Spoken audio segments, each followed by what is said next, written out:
We have a loaded edition of NBA Now by Chat Sports. I am your host, Nic Rohloff. We had some NBA news today. Bradley Beal officially bought out, and he signed with the Los Angeles Clippers. But after that is a LeBron James trade potentially coming to fruition. Plus, Damian Lillard, is he going to sign with the Boston Celtics? We'll break that down and everything in between. We'll start with LeBron James because just a little bit ago, 4 or 5 days ago, John Gambadero, who covers the Phoenix Suns, reported on a hit with ESPN Cleveland Radio that the Lakers want to move on from LeBron James as soon as possible. And, well, I'll say this. Rumors have been absolutely flying around NBA media, whether it is reporters for the Phoenix Suns, whether it is Brian Windhorst on ESPN, whether it is Chris Haynes. It just feels like every single person who's associated with NBA media has different reports on how the LeBron James situation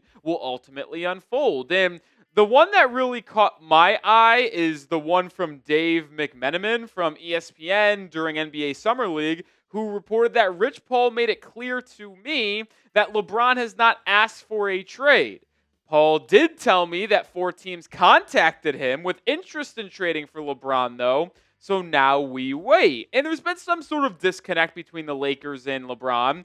I think really ever since the Luka Doncic trade on, are they building forward with LeBron? Are they building forward for Luka Doncic? But there was a lot of speculation on who the 4 teams that reached out to Rich Paul could have been potentially trading for LeBron if that report from McMenamin is true. Well, we could start to piece it together because Scoopy Robinson reported that 4 teams reached out for LeBron. It was the Dallas Mavericks, Cleveland Cavaliers, Golden State Warriors, and Los Angeles Clippers. There was also some crazy dark rumor on NBA Twitter that the Mavericks had a trade close to being finalized to get LeBron. I don't think that's true whatsoever. Cleveland would be fascinating, and obviously Golden State would be intrigued with potentially pairing up LeBron James with Steph Curry. Well, I think there's a little bit more insight here on what could actually go down, a.k.a. nothing. Dan Woike, who covers the Lakers, said if there is a trade, the next question is where. The Lakers don't want to take on money beyond this season, as LeBron's contract is an expiring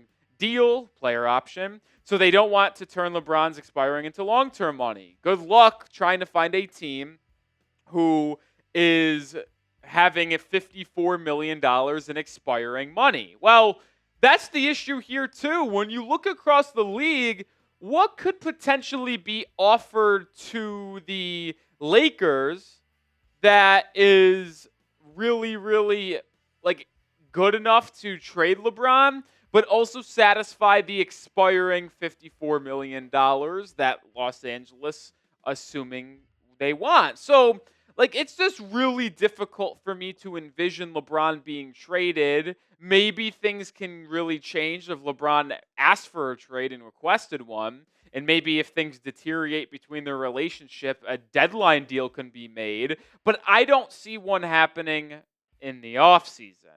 But you can make the call for me. Does LeBron James get traded? Type Y for yes. Type N for no. Let me know your thoughts on if LeBron ultimately gets dealt from LA this offseason. I just alluded to it. I do not think he does whatsoever. It just doesn't make sense to me why they would do that, right? What is in it for them if LeBron James doesn't request a trade? Because the Lakers right now are doing a little bit of a balancing act. They have to make sure Luka Doncic is happy after trading for him to make him want to stay in LA and extend because he has not signed an extension yet, and it doesn't sound like he's going to sign one this offseason. That can change, though. And with LeBron James on the out soon, well, maybe you just let that go and then ultimately make moves around Luka. But if you trade LeBron now, well, then you're going to maybe send some interesting mixed signals to Doncic. And with LeBron James not requesting a trade, then it's a little bit interesting. And Dan Woike reported once again that there hasn't been a discussion between Los Angeles and LeBron about a potential buyout or a trade request. And it's expected that LeBron will be with the Lakers once training camp begins in the fall of this year. So to me, it's just why would they trade LeBron if he's not going to request a trade or make anything messy? And here's like my thoughts. A final overarching topic when it comes to LeBron and the Lakers. Like, are the Lakers prioritizing Luka Doncic over LeBron? Yes, as they should. Like, LeBron, yes, is either the best or second best basketball player of all time, but like, he's also plus 40 years old, nearing the end of his career. So it's like, are you really going to build around him to make him happy? No, you're doing it for the mid-20s superstar that's top 5, top 10 in the NBA. But I still don't think they want to trade LeBron James. It would not be in their best interest. But I'll say this. We did not mention this team in the list of teams that maybe contacted Rich Paul about a trade. But if LeBron James were to request an actual deal and try to leave Los Angeles, I think Miami's an interesting team. A good relationship now, it wasn't always this way, between the Eric Spoelstra, Pat Riley, LeBron James, and then with the money that Miami has, you can get Andrew Wiggins and Terry Rozier's expiring deals up to the $54 million. They're one of the teams that have the ability to do that. So I do think that's an interesting team maybe to keep an eye on if ultimately it comes to that point. I want to thank all of the subscribers that have joined the channel recently to get us over the 413,000 mark. We are at 413.58. Appreciate all of y'all. We continue to put out daily content, whether it's NBA, college football, NFL, MLB. So make sure you join the channel for the top-notch sports coverage in the YouTube game. 42 away from 413,100. Why not get there today? All right, Damian Lillard. Is he going to head towards the Boston Celtics? That is something that we could ultimately see happen. Brett Siegel reporting today when asked about a timeline for Damian Lillard, saying that there's no timetable for a decision. Nothing has changed there. But Boston remains the team I would say is number one for Lillard, followed by the Golden State Warriors, Miami Heat, and Minnesota Timberwolves in no particular order. So many teams have interest in him, and I am sure Dame wouldn't mind a Portland reunion at some point either. So I'll tell you this. All four teams are interesting. Dame to Boston makes the most sense to me and is also the most terrifying for the rest of the NBA because the Celtics would then probably just get to have Tatum and Dame rehab together for the 2025 season, both return in 2026. And then also probably have a lottery pick next year because is Jason or Jaylen Brown and Derek White really going to do anything? Like, that would be insanely scary. Minnesota makes sense, too, as they need a point guard next to Anthony Edwards. We know Miami's interest is there. But I just think Dame in Boston makes the most sense and is the most terrifying for the NBA as well. And, well, Jason Tatum has been pretty active in trying to pursue Damian Lillard and convince him to join him in Boston. Gary Washburn, who is a really tapped-in reporter in the Boston area, had reported that Tatum, has been recruiting Lillard pretty severely to try to join Boston. It just makes too much sense, man. Like, they have the roster space. They have the ability to give him a multi-year deal, let him rehab, and then rejoin a roster that would be pretty loaded in 2026. I just think that would not really be fair for the rest of the NBA. I hope it doesn't happen.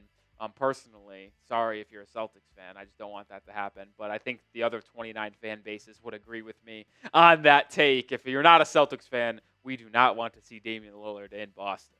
Well, predict it for me. Where does Damian Lillard actually sign? It would not surprise me if it was one of those four teams mentioned from Brett Siegel. If I had to give my prediction, I unfortunately am going to do Boston, although it's pretty clear I don't want that to happen. And the reason why I don't want that to happen is because I actually think Damian Lillard is going to return from this torn Achilles.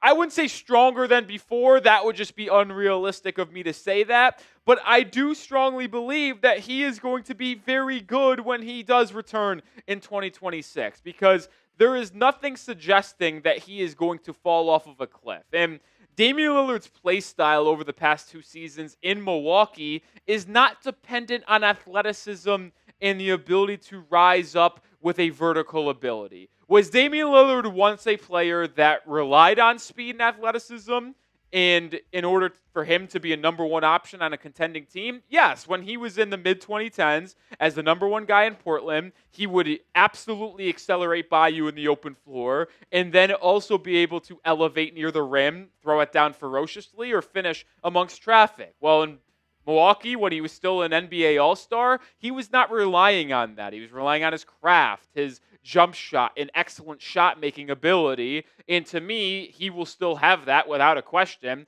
when he returns from his Achilles injury. He's also not like 38, 39. He's 35, 36. So to me, he would still be able to play at a very high level and maybe even an all-star level when he returns from injury. So whoever ends up signing Damian Lillard is going to get one heck of a ball player in 2026. And if they have the ability to take him on to their roster and just not play this year, they should absolutely be jumping all in on that.